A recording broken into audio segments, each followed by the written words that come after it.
Et si la solution à ton mal-être ne se trouvait pas dans la motivation, les routines miracles ou les livres de développement personnel, mais dans la philosophie? Depuis l'Antiquité, des hommes et des femmes se posent une question simple. Comment vivre? Dans cette vidéo, tu vas découvrir pourquoi la philosophie peut réellement changer ta vie. Pas celle des autres, mais plutôt la tienne. Pour beaucoup, la philosophie semble éloignée du quotidien. Trop théorique, trop complexe, trop vieille.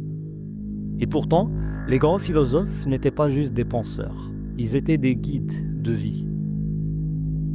Marc Aurèle, empereur romain, écrivait chaque jour dans son journal intime pour mieux se connaître et se gouverner.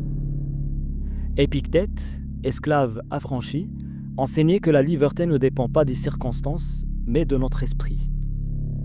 Et Socrate passait sa vie à interroger les autres, non pas pour les faire douter, mais pour les aider à voir plus clair en eux.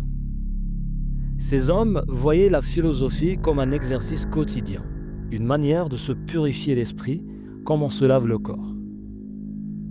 Pour eux, philosopher, c'était apprendre à exister pleinement avec clarté, force et conscience.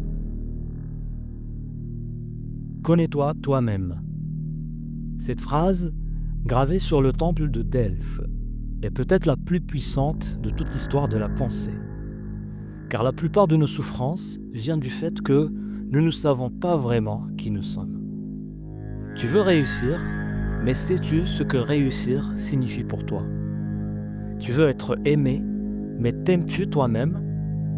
Tu veux changer, mais vers quoi veux-tu aller? La philosophie nous apprend à mettre des mots sur nos désirs, nos peurs, nos contradictions. C'est un miroir, parfois flatteur, souvent dérangeant, toujours révélateur. Et à travers ce miroir, tu peux apprendre à faire des choix plus clairs, plus alignés, plus justes. Car penser, c'est déjà commencer à guérir. La vie ne fait pas de cadeaux. Souffrance, perte, doute, injustice, personne n'y échappe. Mais alors que certains fuient, s'effondrent ou sombrent, d'autres trouvent en eux une paix étrange, une force tranquille. Cette force s'appelle la philosophie.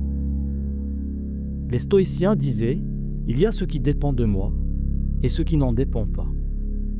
Accepter cette distinction, c'est arrêter de gaspiller son énergie à vouloir contrôler l'incontrôlable. Nietzsche, lui, poussait cette idée plus loin. Il écrivait « Ce qui ne me tue pas me rend plus fort ».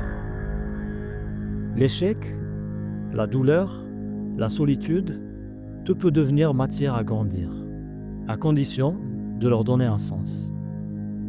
Philosopher, ce n'est pas fuir le monde, c'est l'habiter avec lucidité.